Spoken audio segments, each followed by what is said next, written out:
n'est pas ça qui est déterminant. Alors, si vous permettez, je vais un peu dépasser la question raciale. Je crois que ce qui est très important actuellement aux États-Unis, et ce qui tracasse les Américains, c'est la crise économique. Bon, de même chose pour la France, d'ailleurs, ça commence à tracasser les Français. Bon, mais ce qui est quand même étrange, c'est que les deux candidats, M. McCain et M.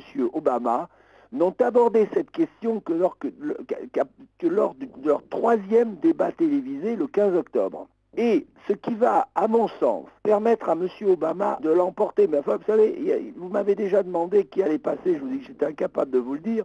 Là maintenant, je suis prudent que ce sera M. Obama, et je crois que la raison, à mon sens, il y a deux raisons, enfin une essentielle, c'est son programme économique. Parce que si M. McCain préconise une baisse d'impôts pour insuffler de l'oxygène, s'il est dans la ligne, dans l'orthodoxie libérale qui a fait faillite, ce capitalisme qui d'ailleurs s'effondre, c'est ce qu'a dit le président de l'Iran, c'est l'effondrement du capitalisme, tandis que M. Obama est plus marqué par l'influence keynésienne, puisqu'il envisage d'injecter, de donner aux divers États, aux 50 et quelques États, 52 je crois, États américains, déjà 25 milliards de dollars pour combler un peu les déficits, parce qu'ils vont aider les malheureux dont le nombre augmente. Bon, il veut faire des grands travaux, et ça c'est keynésien, pour 25 milliards de dollars, et il envisage, alors là il rejoint un petit peu l'orthodoxie libérale, il envisage 65 milliards d'abattements fiscaux, mais qui seront compensés par l'impôt sur les bénéfices sur les sociétés pétrolières. Alors, il y a la question du chômage, qui est à peu près 6% ou 6,1% à peu près. Actuellement, on pense que l'année prochaine, il passera, selon les plus optimistes, à 7,5% et selon les pessimistes, à 8% de la population active.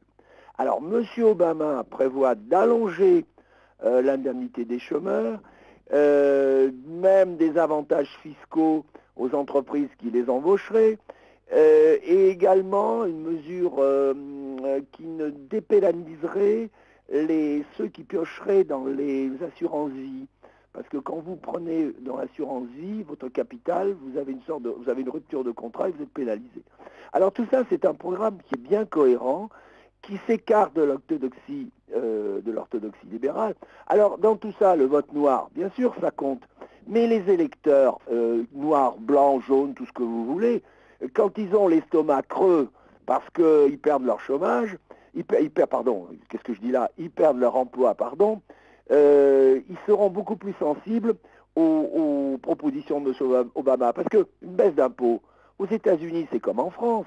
Les gens payent des impôts à partir d'un certain niveau. Et les pauvres qui souffrent de la crise, qui ne payent pas d'impôts, on va leur dire, on vous baisse des impôts que vous ne payez pas. Donc, je crois que ça, c'est ça qui va jouer.